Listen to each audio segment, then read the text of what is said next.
bogged my brain with that. We're cough. live. Early. Hey. Surprise! Hey everybody, welcome to Nerdarchy for Nerds by Nerds. I'm Nerdarchy's Ted, and today I'm hanging out with this guy. Nerdarchy's Dave. In all fairness, I just surprised attacked Ted a couple minutes early live.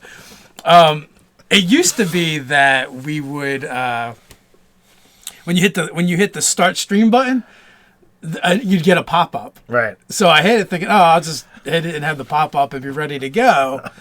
But I forgot, since we updated for whatever reason. No, it doesn't quite do it that way. That's all right. You got fragments and moments of an off-air conversation. No big deal. So no one was listening anyway.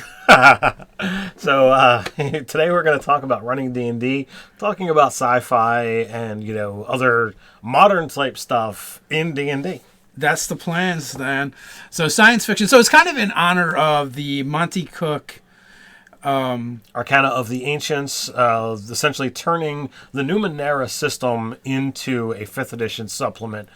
They've already, racked up some awesome stretch goals. Besides the primary source book, they've got a Beast Companion as well as, excuse me, as well as the actual Numenera source book for 5th edition. So a lot of great stuff over there. Bless you, Ted. Bless you. Yeah, so originally it was just going to be, hey, do you want to play a Numenera style game in 5e? Here's all the stuff that we use.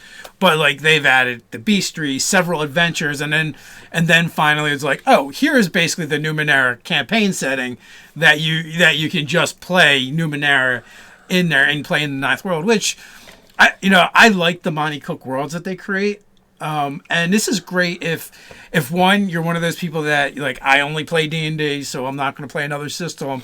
It gives you a chance to explore that world using the rule set that you're comfortable with and you enjoy, or maybe you just don't like the Cypher system rule set, and you prefer to play 5e, but you like the lore and stuff. So now you have that option. So that's kind of cool. I like the rule set. There's a lot of great things about, the Cypher system, whether you're playing, in a generic world, whether you're looking at the Strange, whether you're looking at Numenera. One of the things that I really do love is, looking through their books. Their artwork is spectacular, and everything always stands out. Reaching behind here, I've got, the Ninth World Bestiary 1 and 2, and the stuff is just absolutely beautiful. And they are unique creatures that stand out. So definitely, I'm seriously looking at this Kickstarter and deciding, how are we pledging? What are we grabbing with all this great content? Plus, it always looks good on the shelf when we have more books. Although we end up having to rotate out books. we do have to shift. Back when Ryan was here, he was like, we always got to look at the negative space. Can't just be, rows of books behind us. There's got to be other stuff. Rows of books. What do you guys want? Negative space or rows of books? I want to just thank Brenton for the super chat. Hello, Dave awesome. And Ted. Hello, Brenton. Thanks for coming and hanging out with us on this fine Saturday. Absolutely. Thank you. But there are, besides, if you don't want to go in and dive into, a whole new Kickstarter, a whole new campaign setting, we figured we'd also talk about, other things that you could do to add some science or add some, futuristic stuff into D&D. I mean, I kind of did it in my game a little bit, not so much through science as much as magic, but I feel like the Vargarian threat feels very much more science fiction-y than it does fantasy. And not only that, I literally ripped it off from Star Trek. So. Yeah, I mean, you had the idea of, you're going to become part of the Borg collective. And I do like that element. That is something that does stand out. And it's, currently an unresolved plot line as to how things are going to get handled. And, what is that going to mean for the future of, Chimes of Discordia with, these robot people that are essentially there. And at this point in time, they're, autonomous, without being, properly sentient. They're just, being controlled. Yeah. 2 more sessions. If I could just get everyone together for 2 more sessions, we could wrap this thing up. But I did pull out the trusty Dungeon Master's Guide, and there is some cool stuff in here that can actually be used if you want to add some of these things, and they can be described in any way, shape, or form that you like. There's several rule sets that are already out too. There's Esper Genesis, which it works with 5e. It's based off of 5e. There's also Hyper Lanes, are 2 of them that come to mind right away. Didn't Limitless Adventure do one that was multiple campaigns? Like, one was superheroes, one was horror. Yeah, their Kickstarter did fairly well, and that ended. I don't know if there was a tech one in there, but superhero stuff is kind of science fiction-y anyway. Yeah, I think that there was 3 different genres that they had done. But page 268 of your Dungeon Master's Guide talks about future technology, alien technology. You have explosives, firearms, and there's a lot of fun things that you can play with should you want to do this. And they go from just a Renaissance level pistol or musket all the way to futuristic laser pistols, antimatter rifles, an energy cell, which is the ammunition, for said devices. Obviously, there's no gold cost, associated here, but an antimatter rifle does 6x8 necrotic. A laser pistol is 3x6 radiant. Sorry, 3x6 radiant, and a laser rifle is 3x8 radiant. So, like, if you're getting access to this kind of stuff, the damage output is significantly higher than what you would be looking at from a standard weapon that you're using. But literally just pull a trigger. Okay, there's my attack. You need to aim and be able to do all the things that you would normally do.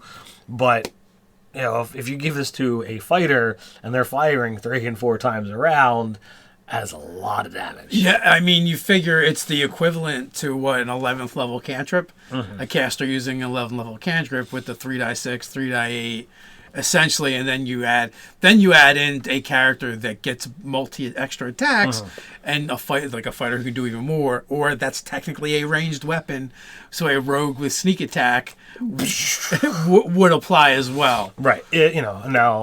Now, it's up to you as to how you're handling proficiency and that kind of stuff.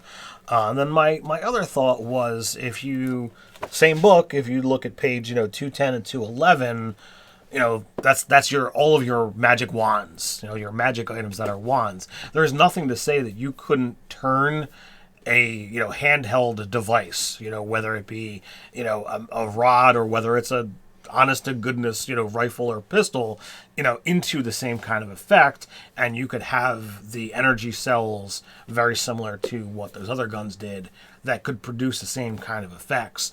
And then you could have armors that have the ability to resist or negate certain types of armor. Like, I have, grounding rods built into the suit that I'm wearing. So if I get hit with lightning damage, the sword just absorbs it. The suit absorbs it, and it just runs down through the cells, and passes harmlessly into the ground. I got a question for you, Ted. Do you know what a Ithorian is? A Thorian? Ithorian. Yeah, they're the Star Wars race, the big guy who's got the wide neck, and he's got a whole head thing that swirls up, and they've got like the double mouths. You're much nerdier than me. I didn't know. I knew it was a Star Wars thing only because it was in the chat. I just wanted to pop quiz you real fast. I happen to know that one. There are a handful of Star Wars races that I do happen to know, but I am a Star Wars nerd. So a lot of the different books I've read and novels where there is spacefaring races. There's a few of them on shows I've watched as well. Like I'm going back through and watching Farscape now. Well, their ship is a Leviathan, which is a living creature. Oh, nice. In the Wildcard series, which was actually a superheroes genre with, some aliens and stuff in there, but they also used living ships as well. So that when you get into not only, that a living ship, but any kind of ship really in space, if you think about it, firing weapons inside of a ship doesn't seem like a good idea to me. Depending, you don't have much between you and the vacuum of space. That is very true. I do believe for that reason. That's why Klingons tend to have actual martial weapons that they carry with them. I think in some definitely in the wild cards, like they actually used a lot of like swords and melee weapons because of, one, they didn't want to injure the ships because the ships were living creatures, and two, accidentally blasting a hole in the hull is kind of a bad thing. So they would fight with more archaic weapons. And you would also think too, like maybe they would back down on the power level of the weapons they use, like lower caliber shots, because of not wanting to penetrate the hull accidentally. Right. Now, depending upon where you get into with the science of what's going on, are you dealing with rules of vacuum and having them just be as deadly as, say, lava, 18 die 10, fire damage, oh, you're exposed to the vacuum of space. If you don't fix this the next 2 rounds, you're dead, however you want to look at it. And I'm certain that there's, got to be some science, people out there who can tell me how quickly, you would die from that. You just use the suffocation rules. I mean, you could do cold damage, and then you would probably go to the suffocation rules, and you might not actually allow them to hold their breath. Oh yeah, I wouldn't let that happen. But I meant, from the science aspect, not the mechanical aspect. But I mean, when you look at, that kind of stuff, like you could say, okay, well, are ships prepared because internal combats are possible? Are there, barriers? Are there extra layers built in between, so that it takes something significant to actually break through, from inside? And that, the phaser pistols and phaser rifles that you would use aren't going to breach the outer hull because they're designed to handle much higher caliber, things that are actually fired from phaser banks that are, mega constructions built into ships. Now, I will point out, just in case folks are interested, we were inspired by the Arcana of the Ancients Kickstarter. There's a link in the description if you want to go check it out. There's actually several links in the description. one under, links from this video, and the other from RPG-related Kickstarters that are further down. It's not just that. There's a bunch of different ones. Also, what you're going to find there is, the videos we put up on the YouTube channel this week, as well as any articles that went up on the website. Absolutely. We also have some new products that went up in the Nerdarchy store if folks are interested. And one of them is on sale until tomorrow. So you can take advantage of that if you want. We put 3 new products up there. Nice. The what was it? It was the Good Monsters book, which I always forget. Benevolent Bestiary. Yeah, I think I came up with a name. I still always forget it. Well, no, we'll share this detail. We used the term Good Monsters for the product, honestly, for almost a year. The code name. Yeah. Just because we didn't have a name that we really settled on or really liked, knowing full well that we were not going to release a product that was just called Good Monsters. Yeah. But that's what the title sat. That's what we referred to it as for a long time. Secrets of the Vault Volume 1, Monster Menagerie just went up. I believe that's the one that's on sale. So 2 different monster books. One is good themed monsters, and another is kind of a hodgepodge. And then also the Muckwuggle. I like Muckwuggle. Muckwuggle the Frog God is the other product. And that's kind of like stuff for different players, stuff for different DMs, short adventure stuff. So we got a second super chat from Brenton. My party ended Asmodeus breathing last night. Where did you get stats for Asmodeus? I think they stopped statting Asmodeus in 3rd edition. Well, I mean, maybe he took the earlier edition and just kind of modified it, or use this straight up. Well, you can, but you can't actually kill Asmodeus. You can only kill one of his avatars, I think. He is basically a god at this point. For the most part. But it's your game. You can do what you like. True. That is true. No, if we're going to come to your house and be like, no, you can't do that. D&D police! Freeze, dirtbag! On the ground. Drop the D20. Do we got wands and badges? Is that the way it works? Maybe. But they don't do anything. I can point this at you. Don't make me point it at you harder. Elfbait Star Trek has really fast emergency force field generation, and you would absolutely need some kind of precautions like that. But it depends on what kind of science fiction you're using, and is there actually force field technology? Right. So there is plenty of science fiction that doesn't have force field. Going back to what you were saying about the the living ships, there was a one-off Star Wars novel called Rogue Planet, where like they actually hybrid a living thing with engine parts. So like you've got a half science, half living ship, and they were supposedly like more powerful than the other things that were made at the time. It was a really good novel for those of you who want to get into more of the Star Wars verse. So Timothy Phipps, Ted, would you use a folding boat DMG for campaign, and how would you adapt it to space? I think a folding boat spaceship would be awesome. I mean, even isn't that essentially Jetsons, right? Isn't that essentially what you got? I mean, that would kind of work. It's his briefcase. It folds into their cars, but they take their cars in space. So. Yeah. So I mean that would totally work. But I mean, if you've got the concept of we're going to unfold our spaceship and be able to fly to our missions, I think that could be a lot of fun.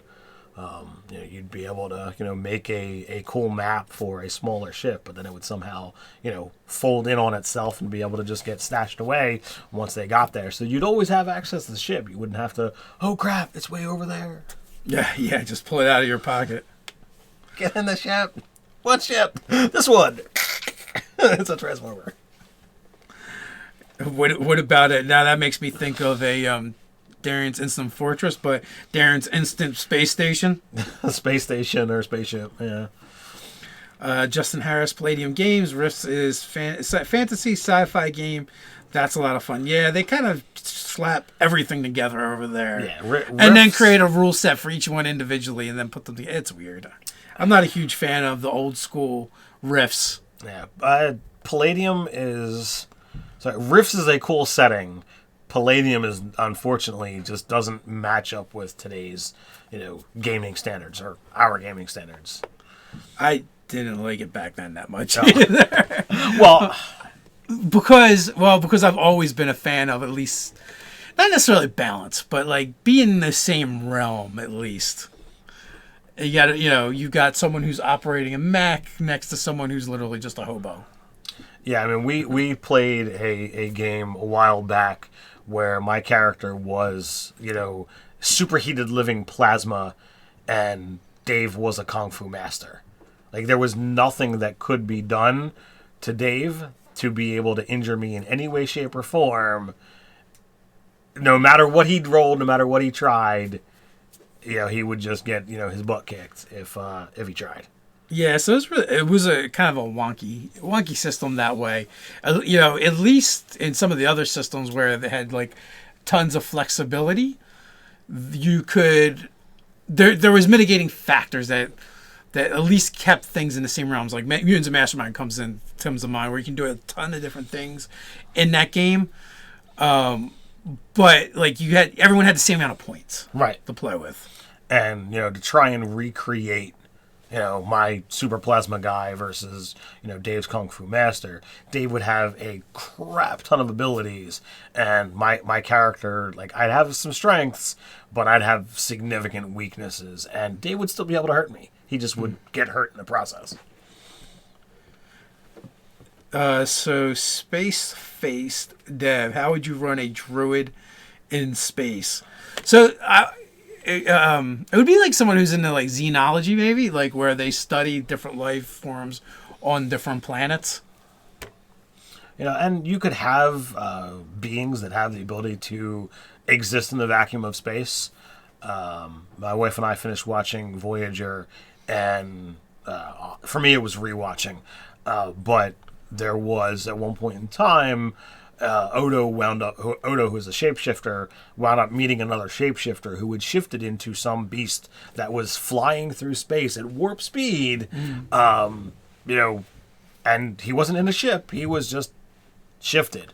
And it was like, you could have, beasts of that caliber that, you just, you make up some stats and voila, your druid, can assume those forms once he's actually encountered them. Not just like, oh, well, you know what, I've heard of this creature, let me try it. No, you gotta encounter them. And that could be, part of what he does. And, it's like, okay, well, I'm going to go find these things and then be able to come back, shapeshift into it and allow, people to, see it and study it. And that's the mission. Well, and not only that too, you'd also look at like celestial bodies and celestial things as just another part of nature as well. Mm-hmm. Actually, like I think the spore druid would be fantastic as a druid in space. Instead of plants, it could be like space bacteria they use to animate things. Right. So you're bringing all kinds of weird stuff back from outer space. Yeah, xenobiologist would be a lot of fun to play. So absolutely, we've done Spelljammer or Spelljammer Light kind of games in at our own tables where we kind of just make things up, and the ships just kind of have bubbles around them, and the characters would have like either magic rings or totems to kind of encapsulate them in air and keep them safe from space, because we didn't really play Spelljammer so much as like D&D in space. That was very, very sci-fi light though. Right. And really it's about how much do you want to get into what's there. You have the ability that you can take a rule set and add on whatever mechanics, whatever things that you are interested in doing. But if you're not interested in the harshness penalties of, oh, you're in space, you're dead, that's pretty harsh. If you don't want to deal with that, you just have these things. And, just like, today, most people have, access to a wallet where you can easily store your money, a cell phone that has access to all of these different things. The ease of, well, you just have a ring or a necklace that sustains you. That's just part of life. You need to have one. So there's a question for me. Dave, in honor of April, have you ever used a robe of useless items in a campaign or other things from the April Dragons mags? I can't say I have. I definitely enjoyed introducing them or reading them, but I never really introduced them into any of our games. But that being said, it is April, and we just put up yesterday our April rewards for Patreon, and there is definitely a nod to the old Dragon magazines for April with the release of the Beardomancer Wizard Tradition, and there's magic items and new spells and all kinds of cool things for the Beardomancer. Got a new monster that you can use against your players, or if you become a Beardomancer, you can even summon one. Yes, the old Hirsute Horror. So that is over on Over on Patreon. Over on Patreon. Doug just chimed in. Beardomancy is incredible. He might be a little biased. I think Doug and I had a lot of fun with it. So yeah, these guys did a great job putting that together and writing on that. But if you do head over to Patreon and join, at the couple $1 level. Yeah, $2. And so since we made a change over our Patreon, so before we used to send out the rewards, but it was kind of a pain in the butt. And there, we had problems occasionally. So now we just post them. So if you are a patron, pay attention over there, because we actually post stuff up for you guys, including the rewards. So the rewards from January on are over there. So if you become a patron and you sift through all the posts, you can actually just go download all the rewards for this year so far. So I guess there should be maybe 4 of them now. Yes. Sounds about right. So you can go check that out. Also, we do the patron only hangout, which we post that up over there as well. So it pays to kind of log in and hang out over on the Patreon for Nerdarchy occasionally. Absolutely. So did we want to get into anything else with sci-fi? Did we want to kind of dive more in depth into how we did our Spelljammer games, or? When we did Spelljammer, for us, it was more like, sailing ships that you were just sailing through space, rather than the actual like more Star Trek or Star Wars kind of vessels. Yeah, they definitely weren't doing spaceships. The living spaceship would be kind of fun. I think would be a cool idea. Kind of like going away from D&D in science fiction. I've kind of wanted to play either Cypher system or another generic system. Possibly Fate would work, Fate Core or Fate Accelerated, based off of the Hardcore Hank series, which is very.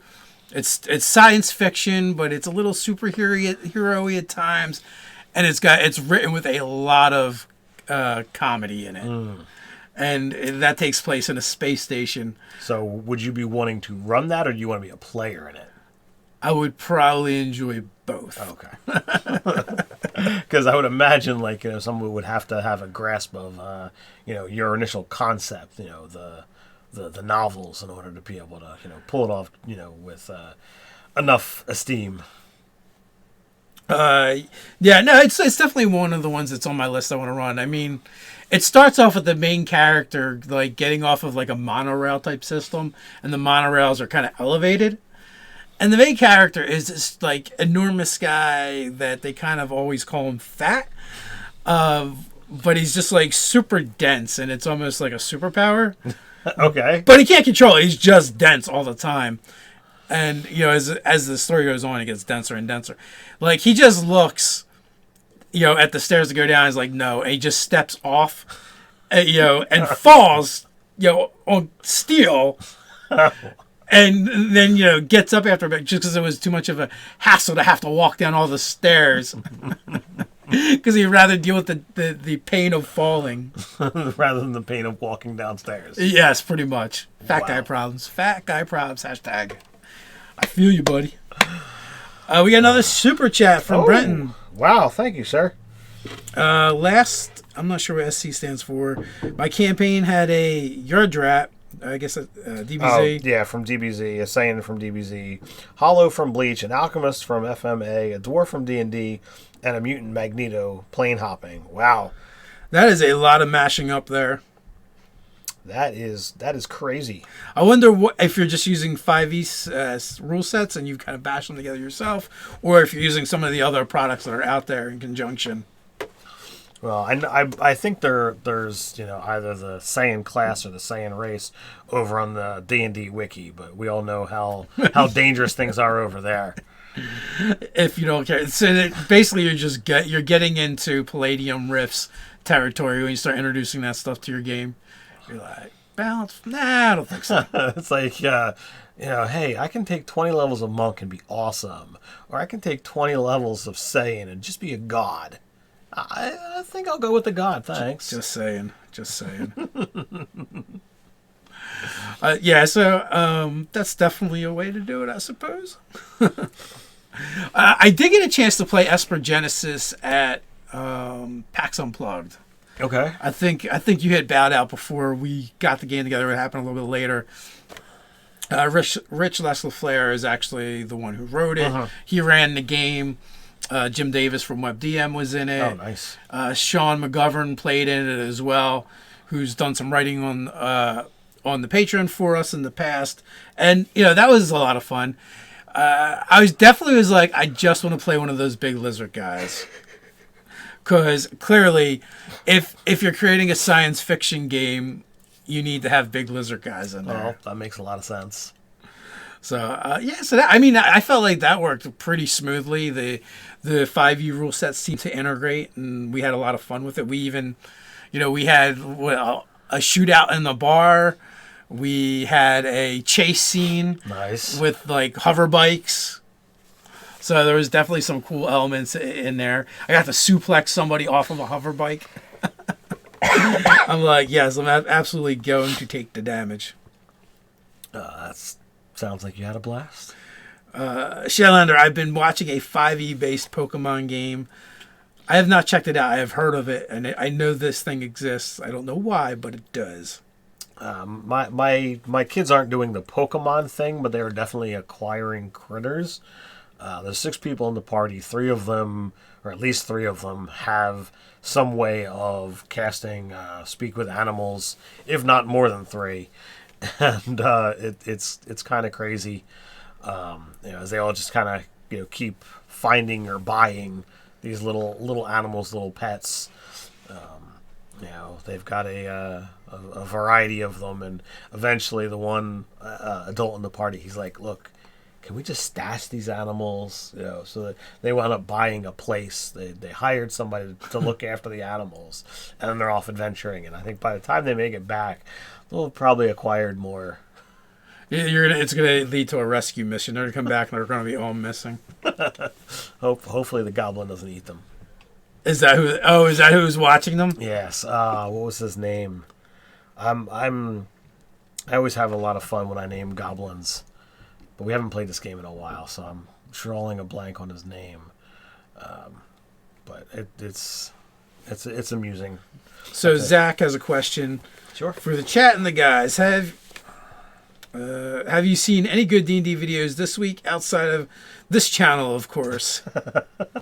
I actually watched 2 different D&D videos yesterday. One from Ted over at Nerd Immersion, and another one from How to D&D. I meant to call them out because we shot a video earlier about the D&D Stranger Things starter set, which we have around here somewhere.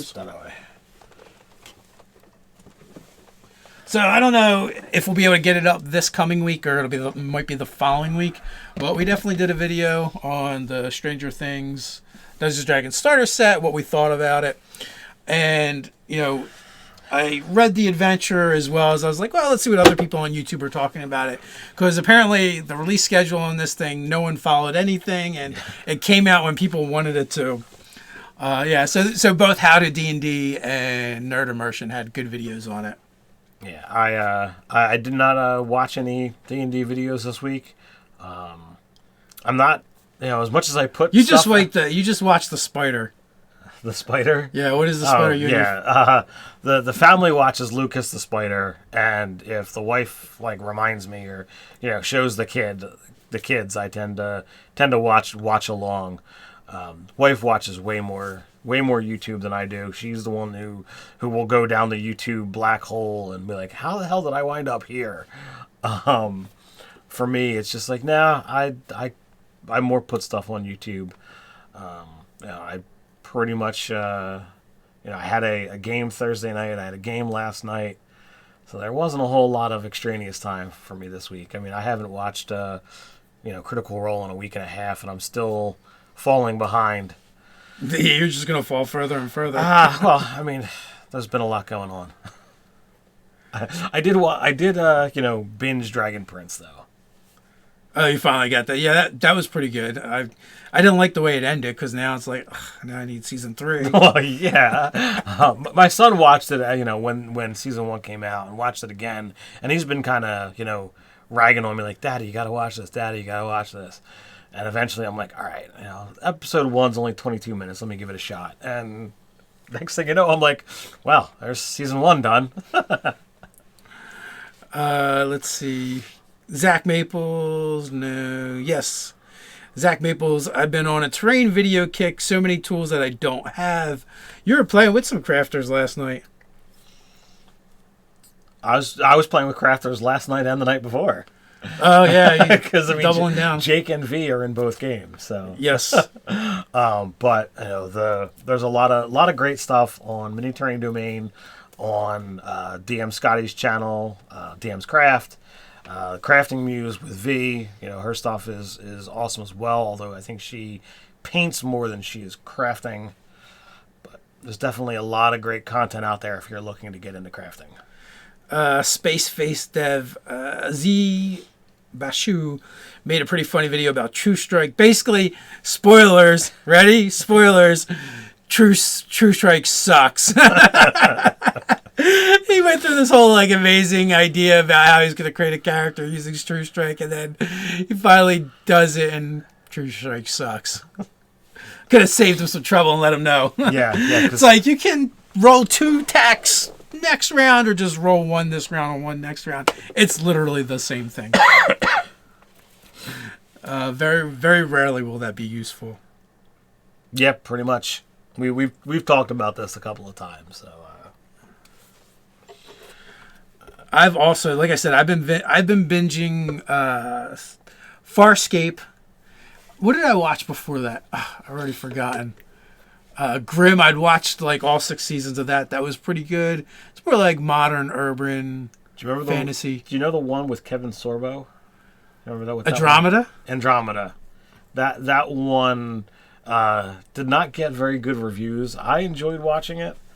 But I mean, you could literally take, any of these things or all of these things, mash concepts together. And if you want to do D&D in space or adding, sci-fi elements to your very fantasy games, any one of these shows is going to give you ample amounts of inspiration to be able to be like, all right, well, what kind of alien races should they encounter? What kind of things can they come up against? And Justin Harris, Roger the 13th, best character ever. Is it the 13th or 16th? For some reason, the 16th is sticking in my head, but I could be wrong. Unless they introduce another Rigel at some point, which is possible. Before that, I binged Battlestar Galactica, so I've been kind of on a sci-fi kick myself. Farscape was one I always wanted to watch, but it's like I find it impossible to watch things as they come on, and now it's like I'll just work on Nerdarchy stuff because this is kind of my day job, and just put shows on in the background. Right. I miss so much of them probably, but I get the gist. The pitch black stuff I think would be a lot of fun to do. To play that style game. And obviously, I would call what he has. It's not just dark vision. That would have to be like blind sight. So, Darth wants to know, how did you like the Shannara Show? I enjoyed it. I watched that with my wife. Both, I think they did 2 seasons of it so far. And now the thing with that is it's definitely like a post-apocalyptic. Stuff happened and now it's a fantasy world. I did not read any of the books, so I have no preconceived notions. I don't know if they do the books justice or not, but I feel like I enjoyed the show, so no matter what, I could go back and probably enjoy the books. Yeah, I a lot of times that kind of stuff will happen. That if they decide to make a show off of something, there's always going to be deviations. If I watched Shannara, I don't remember it, so I'm assuming I didn't see it. Elfbait question: old school BSG or new BSG? That's tough because really, like my memories of watching Battlestar Galactica is watching them with my dad when I was a kid, and the new one definitely doesn't have the Robo Dog that looks more like a bear. But I can only imagine the effects and storytelling are way better in the new one from the old one.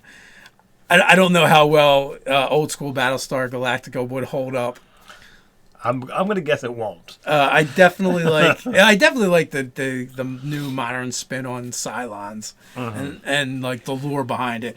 I don't remember what the lore was in the original series. Pardon me. No worries, because we're literally probably going back 30 plus years. Yeah, I never watched old or new Battlestar. Buck Rogers used to be the bomb with Twiggy, Silver Robot. I know of Twiggy, but that's another Gary Coleman. That's another one that I it was kind of before when I got into any of that kind of stuff. My only sci-fi early was Star Wars. And beyond that, everything else was far more modern or fantasy. Back then you've got come on, man, you got Kirk Fu. I can't watch anything with Kirk. to me, Star Trek starts at Next Generation. Spock. I know there's a lot of diehard Trekkies out there who will try to murder me, but I just there's nothing with any of the original cast that I've really enjoyed. I think Star Trek 6 was the one that I liked best, and that was the one just before they were done. So I was like, eh. Obviously the newer movies with Kirk and Spock, I thought they were pretty cool, but just the original cast, it just didn't connect with me. Is what it is. It's like when I have my kids try and go back and watch the cartoons I used to watch as a kid. They just don't. They don't get it. Although I will say, because we started reviewing, and I don't know if we call it a review, but we started talking about the Dungeons and Dragons cartoon. The Dungeons and Dragons cartoon, and I actually feel like that one held up. I wouldn't say it held up.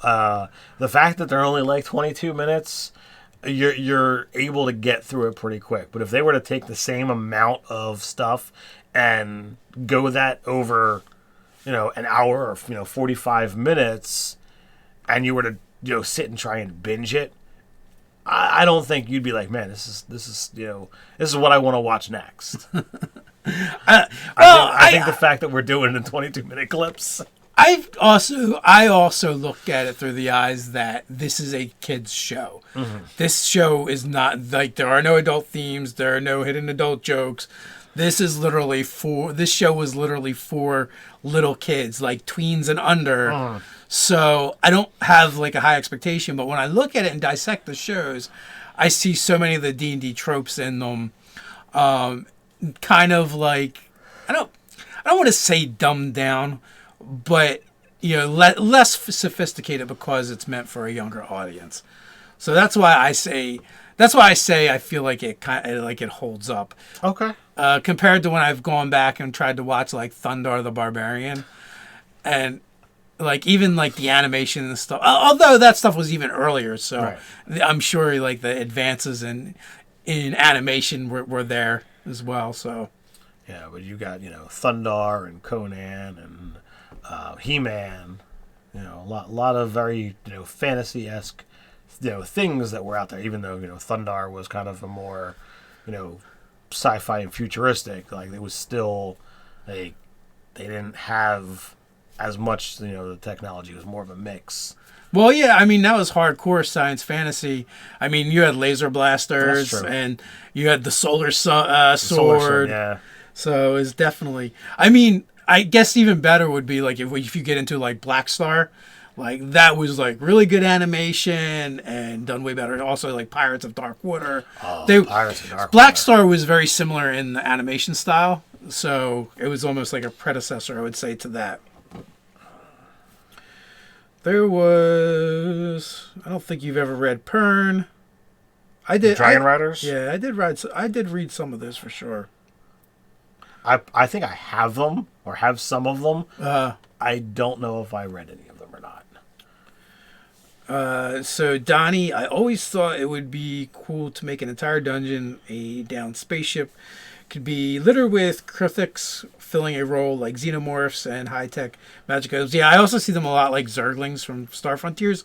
And I definitely did do some Krithix adventures in 4E. Star Frontiers or StarCraft? What did I say? You said Star Frontiers. Yeah, StarCraft. You're like, those two things don't go together at all. I'm like, scratch. I don't know what I'm saying. It just sounds come out of my mouth. But yeah, I definitely did at least one Krithix adventure when I ran 4E.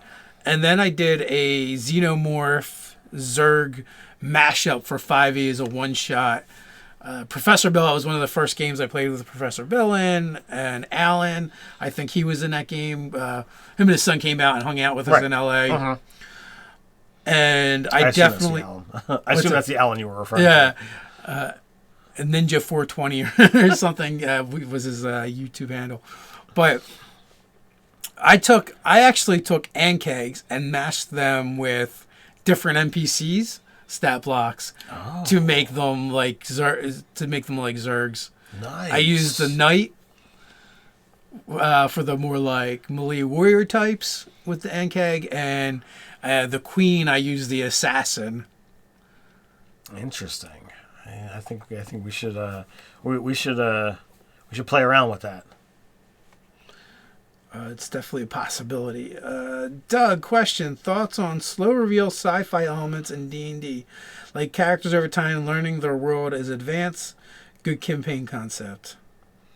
Absolutely, I think if you're going to, again, getting back to what we were talking about, if you took a xenobiologist and you were going to go out and you were going to study. You could be like, okay, we're going to land on this world and we're going to see what's here, and then you slowly get to meet the local inhabitants.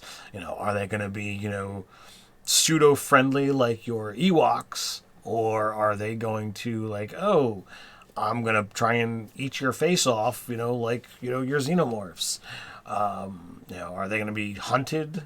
Are you going to become hunted like the predator species, or are you gonna come across Vulcans who want to have a more conversational interaction? Like, you could go in a lot of different directions. Each session you could either make little mini arcs for each planet, or each session is a story arc. On a planet, you could go in a vast direction, or like, nope, you're going to go onto one planet. That's the entire campaign, and you're going to explore and see as many creatures or species as possible. I think that would be a great way to really get into, the exploration and social pillar with, combat thrown in every once in a while. Sorry, I was just laughing at the comments. Yeah, it happens. How dark can D&D get before it's too dark for you, Zach Maples? And then Justin Harris, magical darkness, unless you're a warlock you can't see. Oh, well. Well, I mean, conceptually, like these are the kind of things that you're going to talk about, hopefully, in a session 0. If push comes to shove and you're like, all right, I'm not really comfortable with how things are going, then it needs to be a conversation. But I tend to try to be a little bit lighter on stuff. But every once in a while, it's good to push and to see how far people are going to go. But I mean, if you're talking about descriptive torture and descriptive graphic violence and concepts that are just incredibly inhumane, that's got to be how much the group is willing to tolerate stuff like that. Our second season of Saber Dice was definitely darker and grittier, and it didn't do nearly as well, and I enjoyed it probably the least because I don't really enjoy that play style as much anymore. Maybe like in my teens and early 20s I'd be more into that, but like the real dark and gritty, just I don't know, it just doesn't appeal to me anymore. After you lived as an adult for a while, you're like, I've had enough of dark and gritty. I call that Tuesday. And I just want fantastical and whimsical and fun. You want lighthearted, you want fun, you want enjoyable. You can get emotional, you can get heavily invested, but you don't have to play this super gritty, dark survival, where, sanity is, constantly, in jeopardy and in question and, what have you. Unless you're playing Cthulhu, then that's perfectly fine. But it all boils down to, like, what's your social contract? What did you talk about in your session 0? Are you staying on point with, what's there, or are, you constantly, pushing boundaries and crossing lines? Yeah. Our next season of Saber Dice, speaking of which, is going to be Starfinder, so we are going to be doing some science fiction with our D&D, essentially. Because, that's just D&D in space, really. It's Pathfinder in space, technically. That's same difference. They used the D&D OGL, so you might as well just say it's D&D. Oh, I know. I just, I'm certain somebody was going to say it, so I figured I'd get it out first. I'm going to cut them off at the pass. Basically. So, shall not pass. We're getting closer to the end here, so I guess it's worth mentioning a couple things. We have some changes going on. I don't know if we have any other announcements, because usually... Yeah, I dropped the ball there. Okay, We'll have never more mind. announcements, next time. Next time, announcements and stuff. But the other announcements is we're not doing the Saturday live chat anymore. But fret's not, my friend. We're going to be doing the Tuesday live chat. So the Patreon after show is going to come, after this. You can head over to Patreon and be able to get the link for that and join us, when we get moving.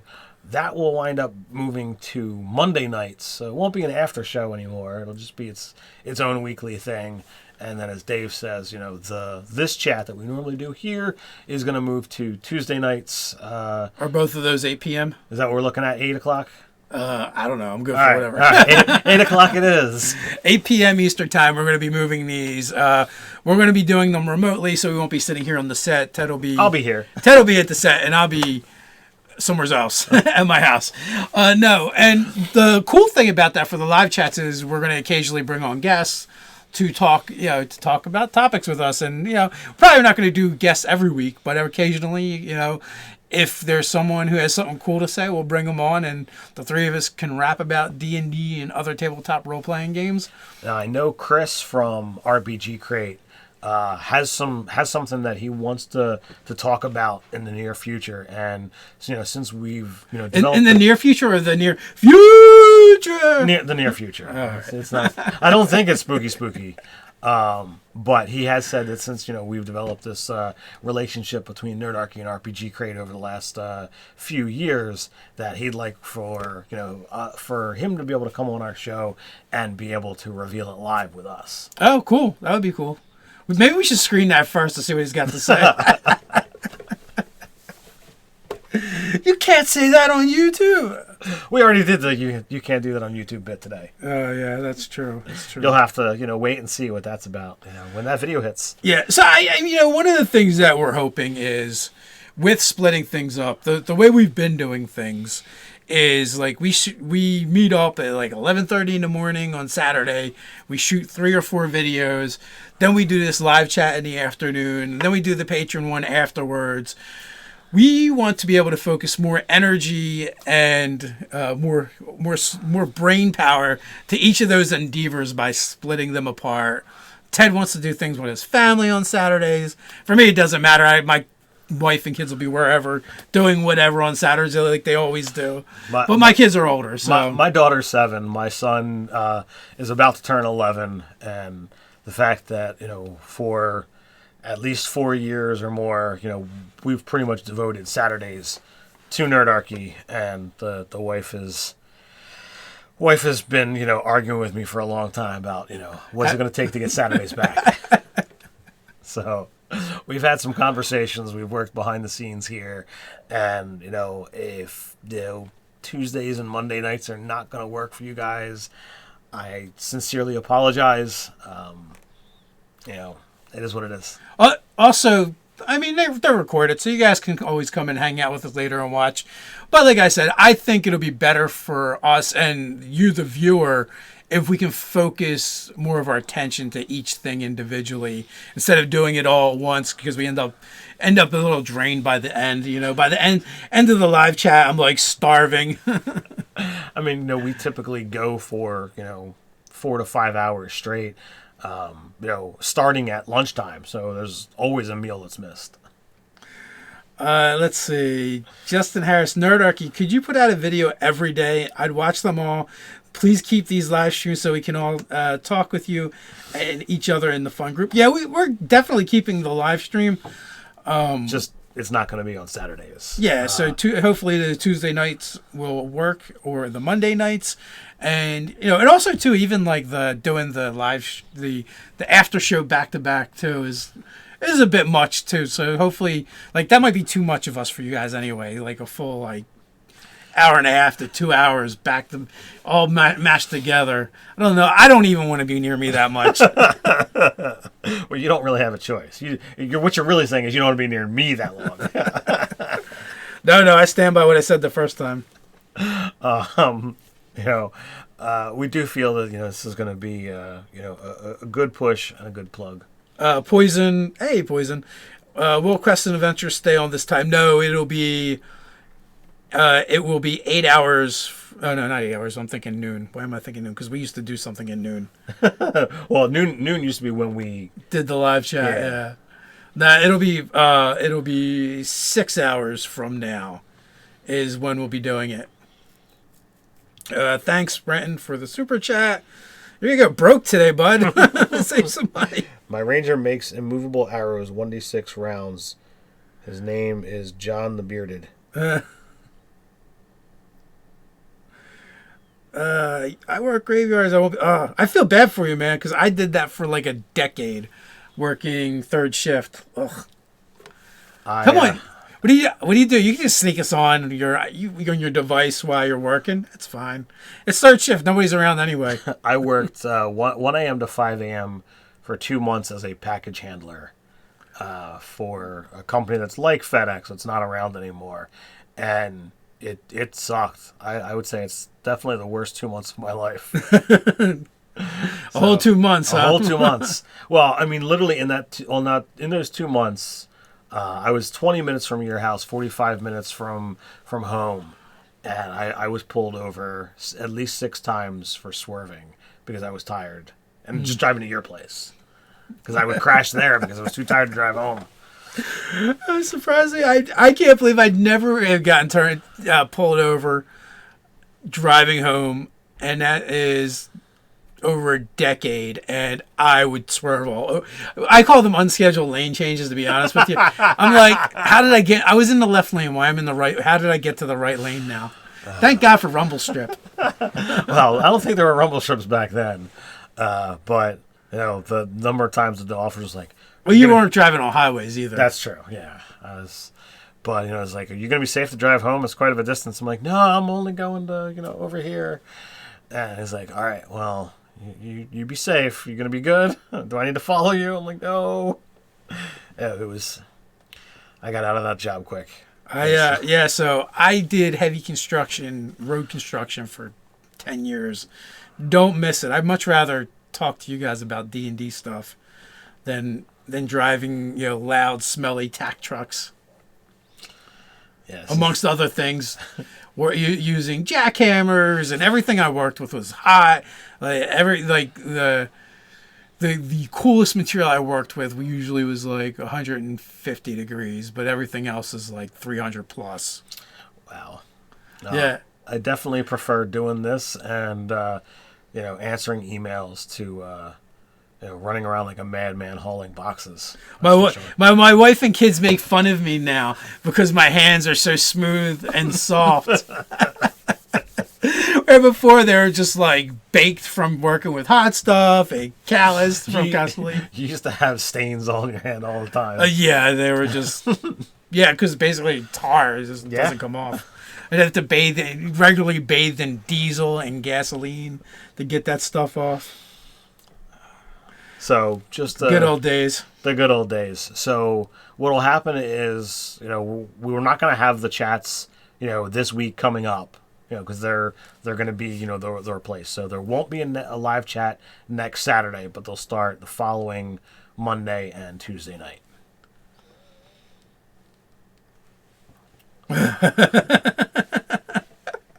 I saw that before you retracted it. Asbestos Mancer. How can you make the class? So Justin wants to know, can he make watching Nerdarchy his full-time job? Sure. I don't think I'm going to pay you for that, but maybe you should get hazard pay. I don't know. How does any of this work? I mean, we used to produce a whole lot of content. There was always a time that we were producing 3 videos videos a day, Monday through Friday. So I mean, that's not quite 8 hours a day, but it was a bit. It was at least a part-time job. For certain. Brenton is off to move 80 tons of granite. Have fun with that. Thank you again for another super chat. I did read, your long conversation before we got started. Hopefully you can, not destroy your arms with your making Stonehenge. Making of stone. You don't need to make it. Somebody already did it. Well, he wants his own. He's talking about, swinging the sledgehammer 8,000 times. Well, if you got the shrink ray from Grow, you could go shrink it and then bring it to your house and then Well, yeah, I mean, rebiggerize at it. that point in time, you shrink it, you put it on the bandsaw or what have you, cut it all into the shapes you want it. You know, Well, bring it why? to where. You just go get Stonehenge. Okay, well, you could do that, but that's kind of a theft of a historical landmark. Does anybody really own it? It's Stonehenge. It's just there. The Druids made it, and they own it, and they're all dead. So I don't think that counts. All right, well, so it's on someone's land. Somebody owns the land. It's got to at this point in time. Yeah, I would think so. So, but that's what I would do. You shrink the boulders, cut them into the size you want, and go put them where you want, and then you, as Dave would say, rebiggerize it. Rebiggerize Or, it. Absolutely. grow it, as Enlarge. enlarge them, as opposed to rebiggerize. John Sell, are we talking we did that for a while. You're catching the tail end. But, shrinking and enlarging rays and stealing Stonehenge, that sounds very sci-fi to me anyway. Yeah, I mean, that's, you could, again, put that into, take the spell enlarge, reduce, put it into a wand, turn that wand into a gun, and boom. Well, Doug just made it we went from sci-fi to Scooby-Doo, maybe even Brady Bunch. Remember the Brady Bunch Hawaii special? With the cursed tiki? I put it out of my head. It's the Come on, man! It's like the formative years of your life. It's the Brady Bunch, man. I don't need the The song is playing in my head right now. The Brady Bunch. I don't need the D&Di's Brady Bunch. Are you sure? Because does say there's a curse for sure if you did that. Not D&Di's and Brady Bunch, but stealing Stonehenge, I think, is what he's referring to. Yeah, I would put money on that, but it's 3:00. Somewheres it is. It's 3:00 here. Yeah, you know what that means. Until next time, Stay nerdy.